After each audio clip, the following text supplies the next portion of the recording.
Shalom, selamat pagi untuk kita semua dan salam sejahtera. Puji nama Tuhan. Perkenalkan, nama saya Wiratno Adi Pelangi, jurusan Teknologi Pendidikan. Jadi pada kesempatan kali ini saya akan menjelaskan hubungan keterkaitan antara konsep Tuhan, konsep manusia, konsep dosa, dan konsep penebusan.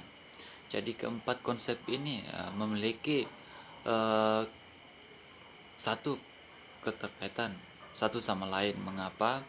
Karena seperti hal yang kita ketahui bahwa dosa itu dilakukan oleh manusia sendiri dan pemeran utama bukan manusia, dan Tuhanlah sebagai penebus.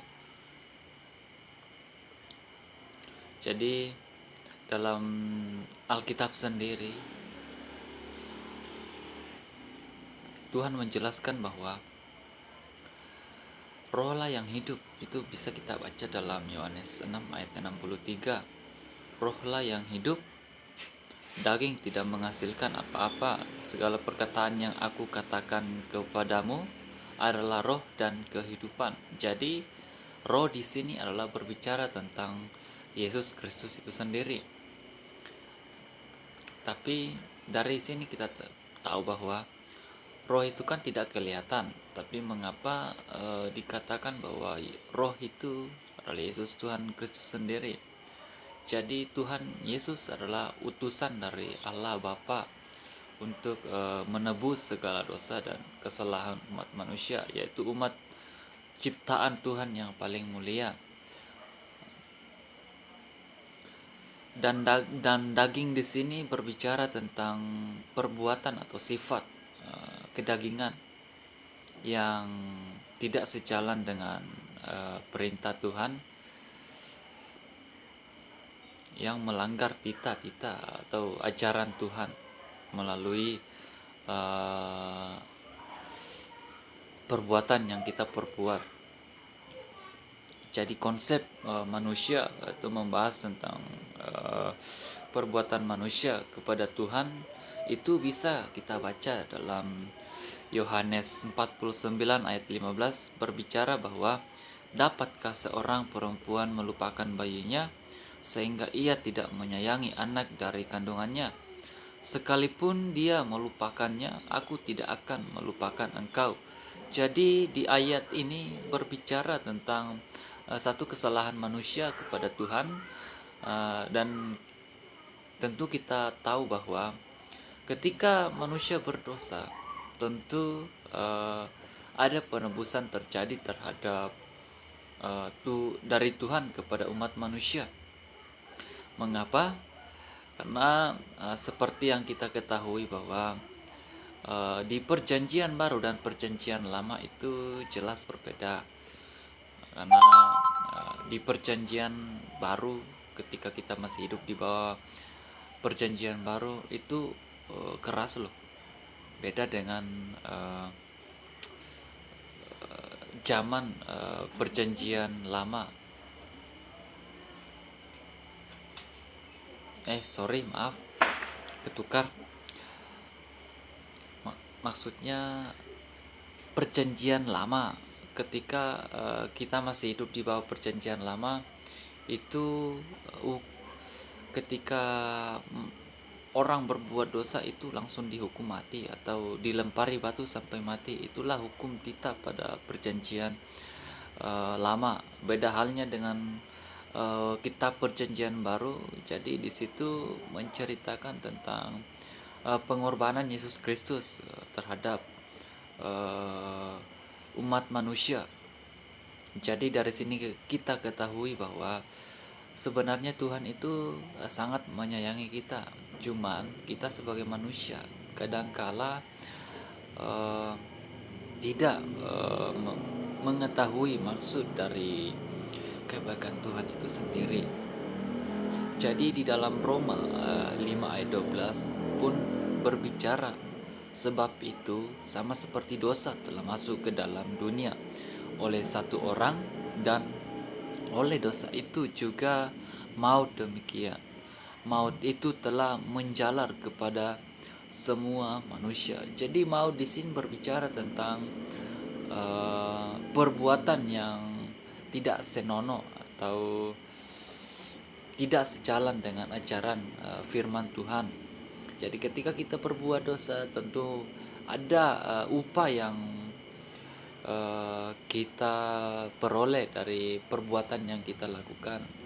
Sama halnya dengan perbuatan baik, ketika kita berbuat baik, tentu beda upah dari perbuatan baik dengan jahat.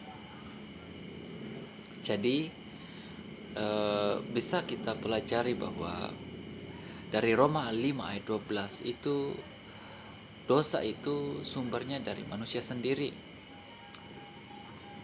Sebab kita ketahui bahwa manusia itu pada mulanya sudah berdosa. Jadi tidak ada manusia di dunia ini yang dikatakan tidak berdosa atau suci. Jadi kalaupun ada yang mengatakan bahwa saya rajin ke gereja, beribadah, rajin membaca Alkitab, jadi itu tidak menjamin untuk mengatakan bahwa kita tidak berdosa atau menjamin kita masuk surga. Jadi itulah hebatnya Yesus Kristus.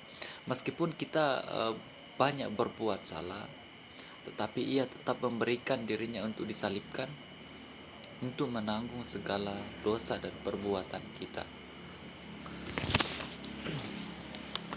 Jadi konsep penebusan itu bisa kita baca di dalam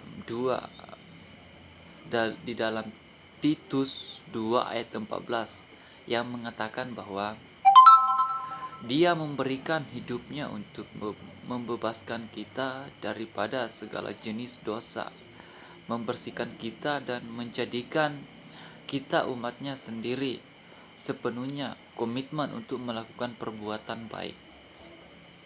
Jadi di konsep penebusan Tuhan, Titus 2 ayat 14 itu berbicara tentang perilaku Tuhan Allah terhadap manusia.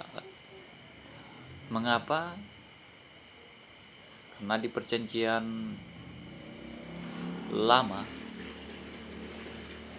yang kita ketahui bahwa itu Tuhan ketika bertemu dengan manusia itu tidak bisa, karena ketika manusia melihat Tuhan itu mati. Oleh karena itu di perjanjian baru Tuhan mengutus anaknya, yaitu Yesus Kristus, anaknya tunggal, sehingga Yesus lahir dan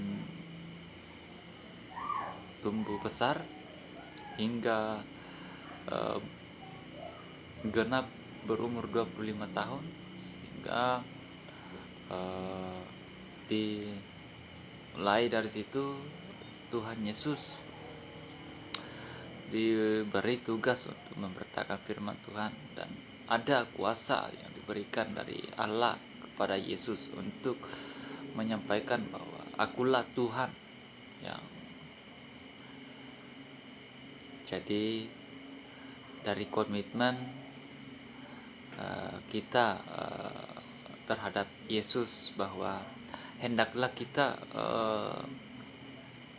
mengasihi Tuhan dengan segenap hati, karena oleh karena kasih karunia-Nya kita masih ada sampai pada saat ini.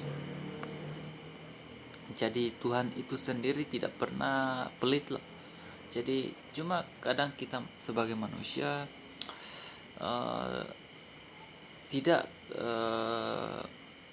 bagaimana ya, tidak mau repot, maunya cepat. Jadi setiap mau doa, mintanya ini ya maunya itu. Jadi tidak ada usaha untuk, maksudnya saya mau kerja untuk bisa dapatkan ini.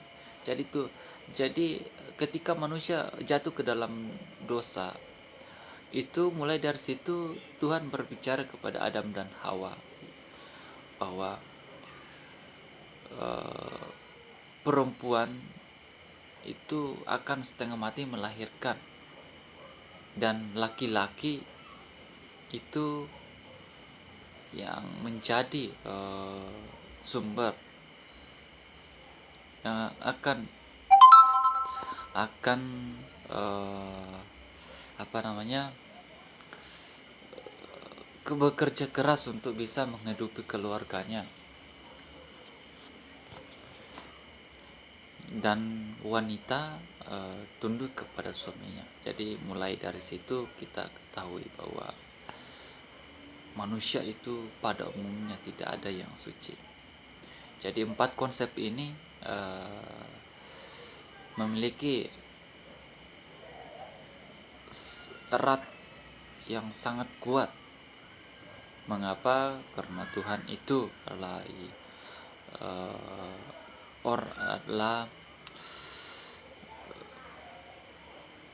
tokoh utama dalam pembahasan ini, dan manusia sebagai